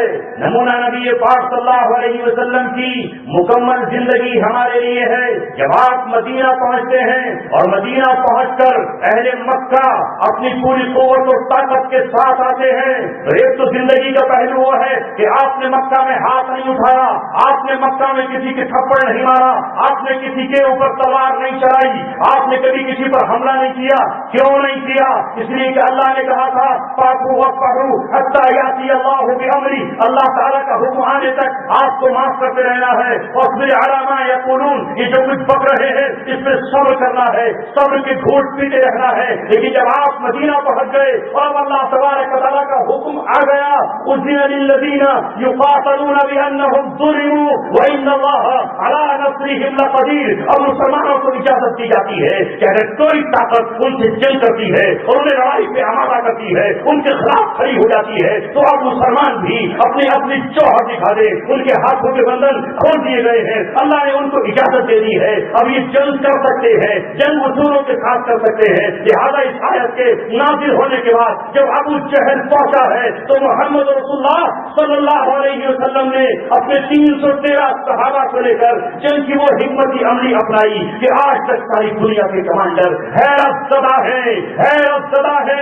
ادھر سے 14 شہید ہوتے ہیں، ادھر سے 70 قتل ہوتے ہیں، اور یہ 313 ہیں. ان 313 میں سب کے سب خالی ہاتھ ہیں. کل 6 کے پاس تلواریں ہیں، کل 8 کے پاس گرا ہے، کل 3 گھوڑے ہیں، ادھر 1000 گھوڑے، ادھر کل 3 گھوڑے، ادھر 1000 اونٹ، ادھر کل 70 اونٹ، ادھر سب کے پاس نیزے، ادھر سب کے پاس بھالے، ادھر سب کے پاس جنگ کے سارے اسلحے موجود ہیں، ادھر سب کے پاس جو سب جنگی گھوڑے موجود ہیں، اور ادھر سب کے سب سر سے لے کے پیر تک لوہے میں ڈھکے ہوئے ہیں. سر پہ بھی لوہے کی ٹوپی ہے، سینے پر زرہ بندی ہوئی ہے، ہاتھ میں کڑے پہنے ہوئے ہیں، تلوار سے پوری حفاظت موجود ہے. 313 کو آج محمد رسول اللہ نے دوسرا منظر دکھایا. کب تک آپ مدینہ میں امامت کرتے تھے، یہ مسجد نبوی میں امامت کی ایک امام کی قیادت تھی. آپ قرآن پڑھاتے تھے تو آپ معلم تھے، آپ تفسیر بیان کرتے تو آپ مفسر تھے، آپ ان کی نفس کی اصلاح کرتے تو آپ مزکی تھے. لیکن آج محمد رسول اللہ جن کے میدان میں کھڑے تھے کمانڈر ان چیف محمد رسول اللہ صلی اللہ علیہ وسلم تھے، صحابہ کے ہاتھوں میں جھنڈے تھے. اور آج اس کمانڈر نے اپنی فوج کو اس طرح بڑھایا کہ 1400 سال کے بعد بھی جن کے ماہر حیرت زدہ ہے کہ یہ کون شخص تھا جو 313 نہتوں کو فتح دلاتا ہے، 70 کو گرفتار کر کے اپنے ساتھ مدینہ میں لے جاتا.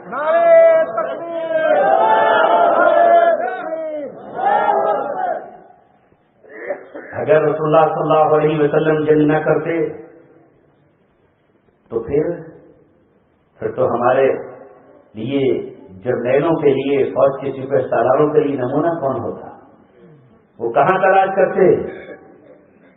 پھر تو برادران وطن کہتے کہ ہمارے پاس تو رام جیسا بہادر لوگ آدمی موجود ہے جس نے راون کی لنکا کو جلا کے خاک کر دیا اور دھنش میں 31 باڑ چلائے جو کی ساری بھجائیں کاٹ دی، اور تمہارا نبی تو خالی تصویر پڑھتا رہا. تم کیا کرو گے؟ اس لیے ہمارے ساتھ آ جاؤ. ہم جسے مانتے ہیں وہ زیادہ بہادر ہے، تمہارا والا کچھ نہیں. یہ تو ہوتا. آج ہمیں دعوت دی جاتی ہے ان کی طرف لانے کی. وہ کہتے آ جاؤ صاحب.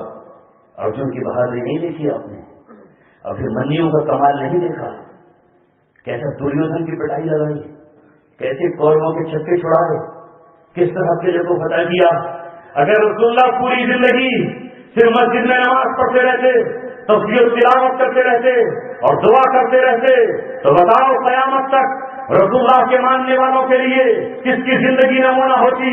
قرآن پھر کیسے کہتا لقد کان لکم فی رسول اللہ اسوۃ حسنہ، تمہارے لیے رسول اللہ کی زندگی میں نمونہ ہے، نمونے موجود ہیں. اگر رسول اللہ صلی اللہ علیہ وسلم مدینے میں بیٹھ کر چوروں کو سزا نہ دیتے، ان کا ہاتھ کاٹنے کی، اگر رسول اللہ صلی اللہ علیہ وسلم قاتلوں پر قصاص کو لاگو نہ کرتے تو چیف جسٹس کیسے کہتا کہ میں کس کتاب سے فیصلہ کروں؟ تو پھر وہ انگریز سے کتاب تلاش کرتا، وہ یہودی سے کتاب تلاش مانگتا، وہ کہتا لاؤ تمہارا قانون کیا لکھا ہوا ہے. لیکن آج ایک مسلمان کے لیے، محمد رسول اللہ کے غلام کے لیے اگر وہ قاضی بنتا ہے، چیف جسٹس بنتا ہے، سپریم کورٹ کا جج بنتا ہے، تو اس کے سامنے محمد رسول اللہ کی زندگی موجود ہے کہ اس کے سامنے کوئی مجرم آئے اور سفارش کے لیے بادشاہ کا خط آئے، سفارش کے لیے اس کی بیوی کا خط آ جائے، سفارش کے لیے اس کی اولاد کا پیغام آ جائے، تو وہ کھڑے ہو کر یہ کہے محمد رسول رسول اللہ کے سامنے اسی طرح سفارش کی گئی تھی کہ بنو مخزوم کی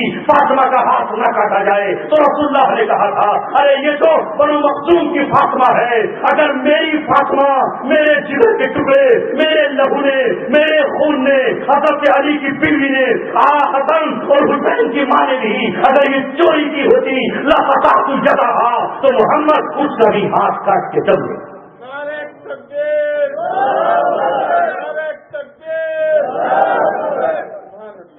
اس لیے صلی اللہ علیہ وسلم کی زندگی میں ہمارے لیے نمونے موجود ہیں۔ کیسے نمونے؟ جہاں آپ صلی اللہ علیہ وسلم نے ہر چیز کا درس دیا۔ جب آپ مکے پر فاتحانہ شان سے آئے تو مکے کی فتح کو ذرا آپ دیکھیے، آپ صلی اللہ علیہ وسلم کے ساتھ اونٹنی پر کون سوار ہے؟ آج کوئی قریشی نوجوان نہیں ہے، آج چچا صاحب بھائی علی مرتضی نہیں ہے، آج بکر صدیق نہیں ہے، آج عمر ابن خطاب نہیں ہے، حالانکہ وہاں غلاموں کی کوئی حیثیت نہیں تھی۔ ہمارے یہاں دلتوں کی بھی حیثیت ہے، اتنی حیثیت بھی غلاموں کی نہیں تھی۔ وہاں غلام جانوروں کی طرح کے تھے، جو چاہے اپنے غلام کا کان کاٹے اور جو چاہے اپنے غلام کا ہاتھ کاٹے، جو چاہے اپنے غلام کی آنکھ میں تیر کا نشانہ لے اور غلام کو قتل کر دے۔ غلام کی کوئی حیثیت نہیں تھی، اپنے غلام کو دن بھر بھوکا رکھے اور اس کو پانی تک نہ دے، وہ غلام کو جب چاہے دوسرے کے ہاتھوں فروخت کر دے۔ وہاں غلاموں کی یہ حیثیت تھی، وہ ان کے مٹکوں سے پانی نہیں پی سکتے تھے، ان کے غلاموں کی یہ حیثیت تھی کہ وہ نکاح نہیں کر سکتے تھے۔ لیکن آج محمد رسول اللہ کی سواری پر کوئی عرب کا اور کوئی نوجوان نہیں ہے، بلکہ وہ ہے زید بن حارثہ، جو مکہ میں بیچا گیا تھا، جس میں خدیجہ نے آپ کو ہبا کیا تھا۔ آپ نے اپنی اونٹنی پر بٹھا کر یہ کہا کہ محمد رسول اللہ زمین کی گری پڑی مخلوق کو اپنی برابر میں بٹھا کر اسے برابری کا احساس کرانے آئے۔ کون پیش کر سکتا ہے یہ بات؟ جب آپ نے خیبر فتح کیا، خیبر کی طرف آپ نکلے اور خیبر کے قریب جب آپ گئے تو اسود راعی نام کا ایک چرواہا تھا۔ اسود اس لیے کہا جاتا تھا کہ وہ کالا تھا۔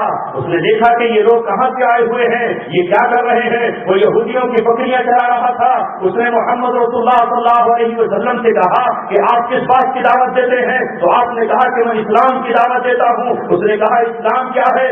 اسلام قبول کرنے کے بعد ہمیں کیا ملے گا؟ تو آپ نے اس سے دو باتیں کہی۔ اس نے اس سے کہا اگر تم اسلام قبول کر لے تو تجھے آخرت میں جنت ملے گی، تجھے آخرت میں حوروں والی جنت ملے گی، اور دنیا میں تیرا حال یہ ہوگا کہ تو ہماری بیٹی کے ساتھ نکاح کر سکتا ہے۔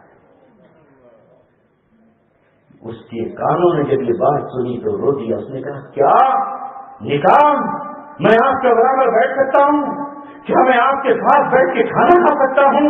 نہیں، ایسا نہیں ہو سکتا، ایسا تو کبھی ہو ہی نہیں سکتا کہ غلام اپنے آقا کے برابر بیٹھ جائے۔ آپ نے کہا ہاں ایسا ہی ہوتا ہے، اور آپ نے اشارہ کر دیا حضرت بلال کی طرف، دیکھ یہ ہے غلام جو ہمارے برابر میں ہے، یہ دیکھ زید بن حارثہ ہے، یہ ہمارے ساتھ ہے۔ میں غلاموں کو زمین کی تہوں سے اٹھا کر آسمان کی بلندیوں تک پہنچانے آیا ہوں۔ لہٰذا اس نے کہا مجھے کلمہ پڑھا دیجیے، مجھے کلمہ پڑھا دیجیے۔ آپ نے کلمہ پڑھایا اور اس نے کہا اب یہ بکریاں آپ نے بھی تھے، لیکن آپ نے کہا ہے چرواہے تو بکریوں کا مالک نہیں ہے، بکریاں یہودی کی ہیں، ان بکریوں کو یہودیوں کے قلعے کے دروازے کی طرف پھینک دے، ان کا لینا ہمارے لیے جائز نہیں۔ تجھ سے بکریاں نہیں لیں گے، یہ مسئلہ الگ ہے۔ اتنے سے پوائنٹ پہ مسئلہ بدل جاتا ہے، یہ فرق آپ نہیں کر پائیں گے۔ لیکن جب خیبر کے قلعے کو فتح کریں گے، بزور طاقت بزور شمشیر فتح کریں گے جنگ کے ذریعے، تو پھر وہ مال ہمارے لیے مال غنیمت ہوگا۔ مال غنیمت کا مسئلہ الگ ہے، یہ مسئلہ الگ ہے۔ آج اگر دونوں مسئلوں کو الگ الگ واضح نہ کیا جائے تو گڑبڑ ہو جائے۔ مال غنیمت اپنی جگہ ہے، وہ مال غنیمت جو حصے میں آئے گا اس کا 5واں حصہ نکال کر بیت المال میں جمع کر دیا جائے گا، باقی جنگ کرنے والوں کو دے دیا جائے گا۔ اگر کسی کے پاس گھوڑا ہے تو ایک حصہ گھوڑے کا بھی دیا جائے گا۔ اگر الگ سے امیر نے کوئی اعلان کر دیا ہے کہ اسے الگ سے وہ دے دیا جائے گا تو مال غنیمت الگ ہے، اور اس طرح کا دوسرے کا مال ناحق چھیننا یہ الگ ہے۔ دونوں فرق الگ الگ ہے۔ اسلام میں عورت کو قتل نہیں کیا جائے گا، لیکن اگر عورت فوجی ہو جو جنگ کر رہی ہو تو اسے چھوڑا بھی نہیں جائے گا۔ کیونکہ حضور کو معلوم ہے کہ آنے والے زمانے میں 21ویں صدی میں عورتیں ہی فوج میں ہوں گی. وہ زمانہ تو ایسا نہیں تھا کہ وہاں عورتیں فوج میں ہوں، کم تھیں، لیکن آپ کو پتا تھا کہ زمانہ ایسا آئے گا کہ عورتوں ہی کی بٹالین ہوگی. اس لیے وہ عورت جو جنگ میں شریک ہو اس کی حیثیت جنگی فوجی کی ہوگی.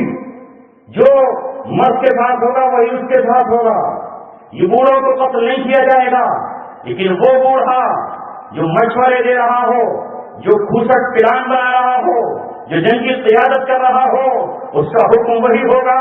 جو جنگ میں شریک ہیں یہ فرق ہمارے سامنے نہیں آتے، اس لیے ہم رسول اللہ صلی اللہ علیہ وسلم کو عام شخص سمجھ لیتے ہیں. اگر ہم آپ کی مت کی زندگی کو بیان کرتے چلے جائیں تو ایسا لگتا ہے جیسے رسول اللہ صلی اللہ علیہ وسلم نے کچھ نہ کیا ہو، بس آپ جنگل میں نکل گئے ہو ایک جوگی کی طرح، جو آیا اور آپ سے کچھ بھی کروا کے چلا گیا.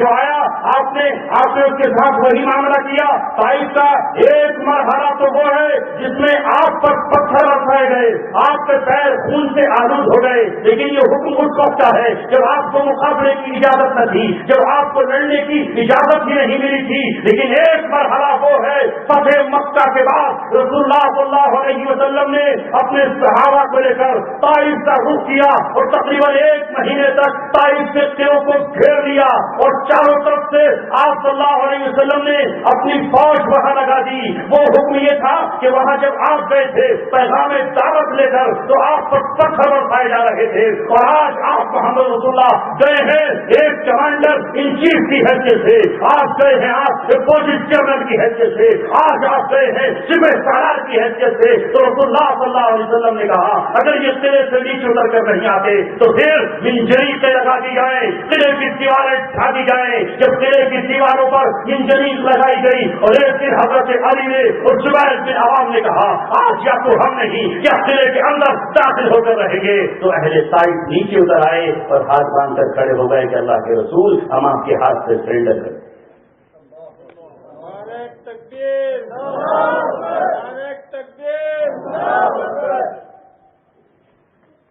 مال غنیمت بھی ملا، فتح بھی ہوئی اور مسلمان بھی ہو گئے. مسلمان بھی ہو گئے، اسلام بھی قبول کر لیا. اس لیے ضرورت اس بات کی ہے اے نوجوانوں، رسول پاک صلی اللہ علیہ وسلم کی ایک سیرت کے حصے کو پڑھتے چلے جائیے. غزوہ خندق پر جب تمام قومیں ٹوٹ پڑی اور ساری قوموں نے فیصلہ کر لیا کہ اگر اس وقت اہل مدینہ کو نہیں دبایا گیا تو پھر اس طاقت کو ابھرنے سے کوئی نہیں روکے گا، یہ پھیل جائے گی جزیرہ عرب میں. لہذا آج یہودی عیسائیوں کی بھی اندر پردہ سازش رہی اور ادھر سے پورے قبائل اکٹھے ہو گئے، سارے جنگجو قبائل اکٹھے ہو کر ایک جھنڈے کے نیچے جمع ہوئے اور سب نے سانٹھ گانٹھ کر لی، بنو قریظہ سے اندر سے معاہدہ کر لیا. اس وقت رسول اللہ صلی اللہ علیہ وسلم نے کیا پیغام دیا اپنے صحابہ کو؟ 3000 صحابہ کو لے کر آپ خندق، وہاں جہاں خندق کھودی گئی مدینے کے پہاڑوں پر نکل آئے، عورتوں کو قلعے میں محفوظ کر دیا، وہاں پر ایک امیر کو بٹھا دیا اور وہاں آپ نے مدینے کے دفاع کے لیے، مدینے کی حفاظت کے لیے خندقیں کھودی. اتنی گہری خندق کہ پانی نکل آیا، اتنی چوڑی خندق کہ گھوڑے کو بڑا سے بڑا سورما مقابلہ نہیں کر سکتا تھا، اندر نہیں دوڑا سکتا تھا. وہ رات دن پہرے دیتے رہے کہ کہیں کوئی تنگ راستہ مل جائے وہاں سے کود کر چلے جائیں. ایک دن یہ ہوا کہ عبد بدھ نے جو بہت بڑا پہلوان تھا، جس کے بارے میں آتا ہے کہ اونٹ کو گردن پہ اپنی سوار کر کے دوڑ لیا کرتا تھا، اتنا طاقتور تھا کہ اسے 1000 بہادروں کی بہار برابر بہادر کہا جاتا تھا. اس نے قسم کھائی کہ آج خندق کو پار کر کے رہیں گے اور اندر جا کے مقابلے کا چیلنج کریں گے. 10-12 ساتھیوں کو لے کر وہ خندق پار کر کے آگے گیا اور اعلان کیا اینا محمد، کہاں ہے محمد؟ انا من مبارزین، میں چیلنج کرتا ہوں، محمد مجھ سے مقابلہ کر. تو حضرت اللہ صلی اللہ علیہ وسلم نے کہا مجھے مقابلے کی ضرورت کہاں ہے، حضرت علی جاؤ اس کا مقابلہ کرو. وہ اتنا طاقتور اور حضرت علی اس کے اعتبار سے، قد و قامت کے اعتبار سے بہت چھوٹا تھا. اس نے کہا کہ ارے تو کہاں سے آ گیا، تو کہاں سے آیا؟ میں تیرا قتل نہیں چاہتا. حضرت علی نے کہا کہ میں تو تیرا قتل چاہتا ہوں. بس یہ کہا تو اسے غصہ دلایا, گھوڑے سے نیچے اترا. سر پہ صافہ رسول اللہ صلی اللہ علیہ وسلم نے باندھا تھا. جاؤ اس غرور و گھمنڈ سے بڑی اس گردن کو بتا دو کہ محمد رسول اللہ کے ترکش میں کیسے تیر موجود ہیں. حضرت علی نے کہا ٹھیک ہے تجھ سے مقابلہ ہوگا. وہ بہت طاقتور تھا. حضرت علی رضی اللہ تعالیٰ عنہ پیسہ بدلتے رہے اور سڑک پہ اسے دوڑاتے رہے اور میدان میں اسے گھماتے رہے. یہاں ادھر گئے تو ادھر, ادھر سے ادھر, ادھر سے ادھر. بہت موٹا تازہ تھا اور تازہ موٹا آدمی ہاتھ جلدی جاتا ہے, لہٰذا اس کی سانس اکھڑ گئی. جب اس کی سانس اکھڑی تو حضرت علی نے کہا ارے مقابلہ تلوار سے کیا کرنا. حضرت علی نے تلوار پھینکی اور زبان لگا کر شیر کی طرح اس کی گردن کو پکڑا اور زمین پہ گرا کے سینے پر بیٹھ گئے.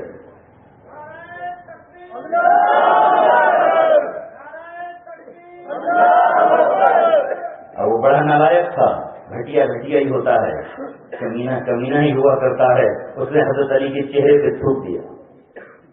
اب جیسے ہی تھوکا تو حضرت علی رضی اللہ تعالیٰ الگ ہٹ گئے, دور ہٹ گئی. یہ تو بڑا گھٹیا اس کی, تو اس سے کیا ہاتھ اپنے خراب کیے جائے, چھوڑ دیا اس کو بالکل. اور حضرت علی رضی اللہ تعالیٰ نے اسے بالکل معاف بھی کر دیا. علماء کرام نے یہ بھی لکھا ہے جب حضرت علی سے کسی نے پوچھا کہ آپ اس کے سینے پر سوار تھے, خنجر آپ کے ہاتھ میں تھا, آپ چاہتے تو اسے قتل کر دیتے لیکن آپ نے قتل کیوں نہیں کیا؟ تو آپ نے کہا کہ جب اس نے تھوکا تو اچانک میرے اندر سے نفس نے زور مارا. اس وقت میں نے سوچا کہ اب اگر میں نے قتل کر دیا تو ایسا نہ ہو کہ اپنی نفس کے انتقام کے لیے میں اسے قتل کروں, اس لیے میں نے اس کے قتل کو چھوڑ دیا. لیکن وہ ظاہر ہے کہ وہ تو دغاباز تھا, اس سے کوئی اعتبار نہیں. جب اس نے حضرت علی رضی اللہ تعالیٰ عنہ کو تھوڑا سا غافل دیکھا, اس نے اپنے مضبوط بازوؤں میں تلوار اٹھائی اور ایک دم اس نے حضرت علی پر وار کیا. ادھر سے بھی زور سے چیخیں نکلی اور اس کی طرف سے زندہ باد کے نعرے لگے اور لوگوں کو لگا کہ حضرت علی کی گردن شاید اڑ گئی ہو پتہ میں اور دکھ بھی نہیں رہی ہو, خالی جسم کھڑا ہو. لیکن حضرت علی کو یوں ہی حیدر کرار نہیں کہا جاتا, ان کو شیر خدا کا خطاب یوں ہی نہیں ملا. اللہ تبارک و تعالیٰ نے خیبر کی فتح کے لیے ان کے ہاتھ میں جھنڈا یوں ہی نہیں دیا.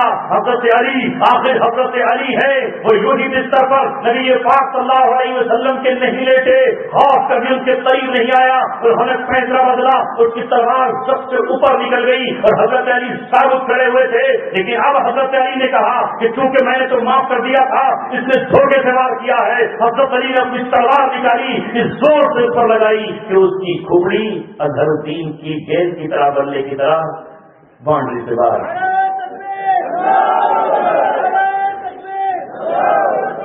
اور بس اس کا قتل ہونا تھا کہ یہ سب کے سب خندق سے پار ہو کر واپس چلے گئے.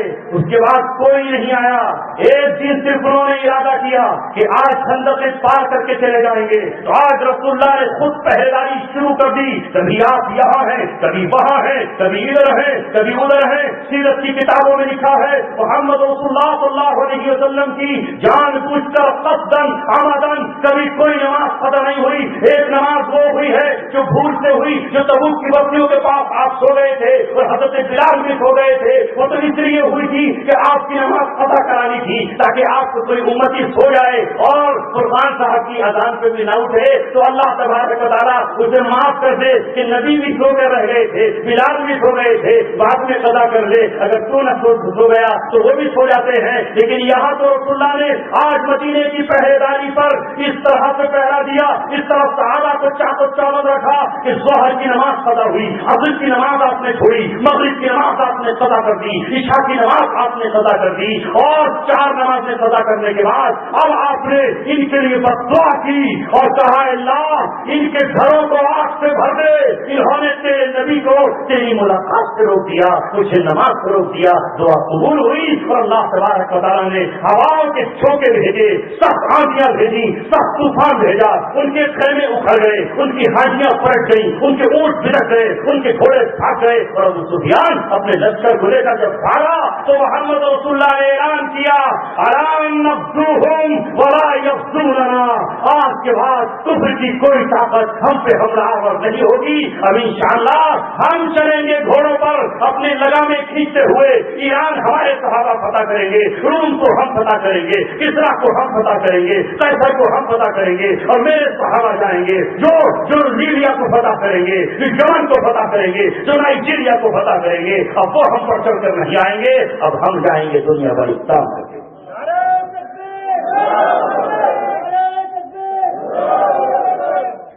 میرے عزیزوں اور دوستوں، آپ اس نبی کے ماننے والے ہیں کہ جس کی زندگی میں ہر شخص کے لیے نمونہ موجود ہے، کہیں اور جانے کی ضرورت نہیں ہے، کہیں جانے کی ضرورت نہیں ہے۔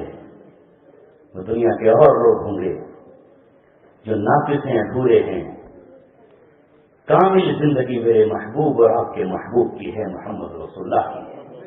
مکہ سے لے کر مدینہ تک، صلح حدیبیہ سے لے کر غزوہ تبوک تک، فتح مکہ سے لے کر بائیکاٹ کے زمانے تک رسول اللہ کی زندگی اپنے سامنے رکھیے اور اس پر عمل کرنا شروع کر دیجئے۔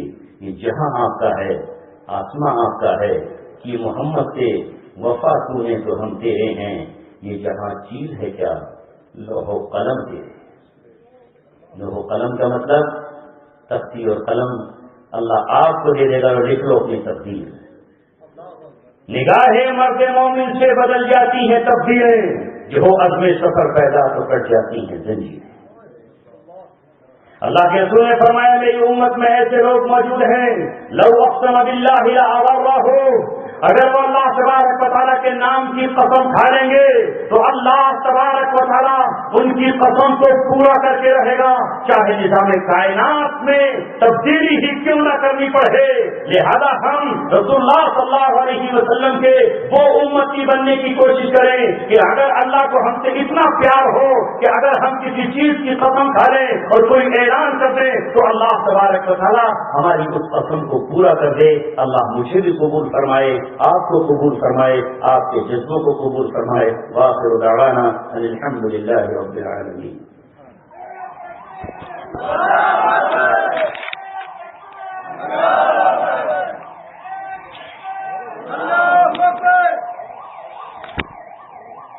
اللهم صل على سيدنا ونبينا وشفيعنا وسندنا وحبيبنا ومولانا محمد يا أحد يا صمد لم يلد ولم يولد ولم يكن له كفوا أحد۔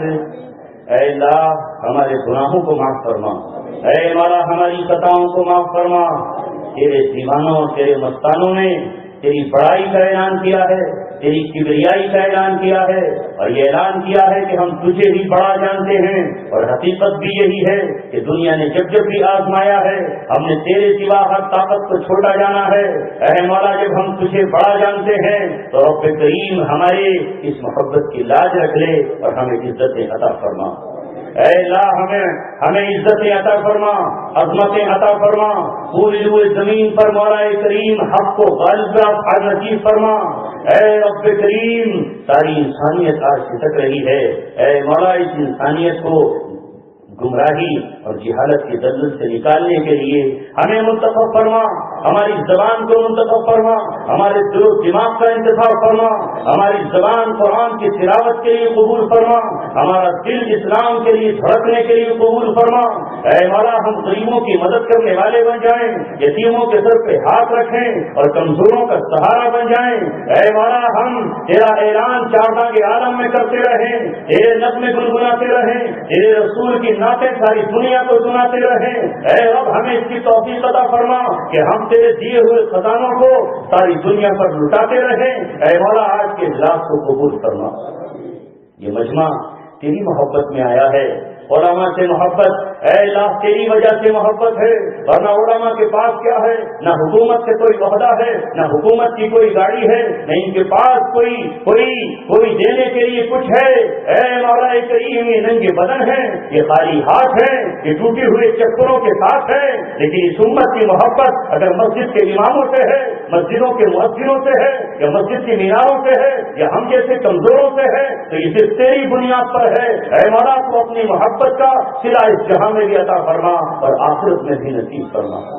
اے اللہ دنیا میں بہت زیادہ ظلم و ستم ہو رہا ہے، چاروں طرف قتل کا بازار گرم ہے، یہ زمین تڑپ رہی ہے، آسمان سسک رہا ہے، فضاؤں میں لاشوں کے تعفن کی بو آ رہی ہے۔ اے مولا ایک بار دنیا کو امن کی چادر میں لپیٹ دیجیے، اس پوری دنیا پہ امن و سکون قائم فرما دیجیے۔ اے مولا پورے وشو میں شانتی پھیلانے کے لیے امت مسلمہ اور ہم جیسوں کو قبول فرما لیجیے۔ اے خالق کائنات ہم میں سے ہر ایک کو اپنے گھر کی زیارت عطا فرما، مدینہ منورہ میں رسول اللہ کی چوکھٹ پہ سلام پڑھنے کی توفیق مرحمت فرما، سنہری جاریوں کو دیکھنے کی آرزو پوری فرما۔ اے اللہ ریاض الجنہ میں بیٹھ کر ستون عائشہ کے پاس کھڑے ہو کر دعا مانگنے کی تمنا کو پورا فرما، مینا اور مکہ عرفات اور مزدلفہ میں راتیں اور دن گزارنے کے لیے اے مولا ہمارے جسم اور روح کو قبول فرما۔ اے خالق کائنات دین کی خدمت کے لیے ہم سب کو قبول فرما دے۔ ہم میں جو لوگ بیمار ہیں ان کو صحت عطا فرما، جو بیمار ہیں ان کو صحت عطا فرما۔ اے مولا جو بیمار ہیں ان کو صحت کامل عطا فرما، چاہے وہ بستر پر لیٹے ہوں یا بستر سے علیحدہ ہوں، سارے بیماروں کو شفا کامل عطا فرما۔ اے مولا جو لوگ بے روزگار ہیں یہ روزگار ان کے اتنے کمزور ہیں کہ جن کا گھر نہیں چل پاتا، جو ماں کے لیے دوا نہیں لا پاتے، جو اپنی بیوی کی علاج کے لیے روپے خرچ کر دیتے ہیں تو اگلے دن کی گولیوں کی فکر پڑ جاتی ہے۔ اے مولا تیرے خزانوں میں کیا کمی ہے؟ تو ذرا سا دروازہ کھول دے تو ان غریبوں کا کام چل جائے گا، ان مسکینوں کا کام چل جائے گا، دکھتے ہوئے دلوں کو مرہم مل جائے گا، بوڑھی ماں کو تسلی مل جائے گی۔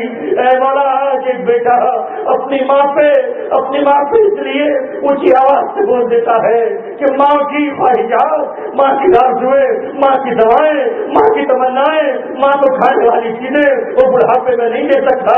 اے مولا اس بیٹے کی کمزوری کو دیکھتے ہوئے، اس کی غربت کو دیکھتے ہوئے، اس کی لاچاری کو دیکھتے ہوئے اس بیٹے کے قصور کو معاف فرما اور ماں کے دل میں نرمی پیدا فرما۔ اے اللہ اے رب کریم جن لوگوں نے آج کے دور میں تیرے دین کا پرچم تھاما ہے، اسلام کے جھنڈے کو اپنے ہاتھوں سے بلند کیا ہے، اے اللہ ان پر رحمت کروڑوں نازل فرما۔ ہماری ان دعاؤں کو اور اس مجمع کی ایک ایک دعا کو، ایک ایک آرزو کو، ایک ایک تمنا کو، ایک ایک دل کی خواہشات کو اے رب کریم جو شریعت کے مخالف نہ ہو ان کو پورا فرما دے، جو دین اسلام کے خلاف نہ ہو انہیں پورا فرما دے، ہماری ضروریات پوری فرما۔ اے مولا اس نوجوانوں کو جنہوں نے پچھلے سال بھی اجتماع کیا، اس سال کیا، اے رب کریم نے انہیں اپنا مال دیا، اپنا وقت دیا، اپنی قربانیاں دی، علماء سے خوشامدیں کی، علماء کے پاس پہنچے، اے رب کریم ان کو کروٹ سکون نصیب فرما، صبح شام راحتیں عطا فرما اور اس کا صلہ کر جنت میں عطا فرمانا، آخرت میں نصیب فرمانا، قبر میں نصیب فرمانا، حشر کے دن سختیوں کے دن حج کا سایہ عطا فرمانا اور جنت الفردوس میں پہنچا کر اس دنیا کی محنتوں کا صلہ نصیب فرمانا۔ ہماری دعاؤں کو اپنے حبیب کے صدقے میں قبول فرما۔ سبحان ربک رب العزت عما یصفون، وسلام علی المرسلین والحمد للہ۔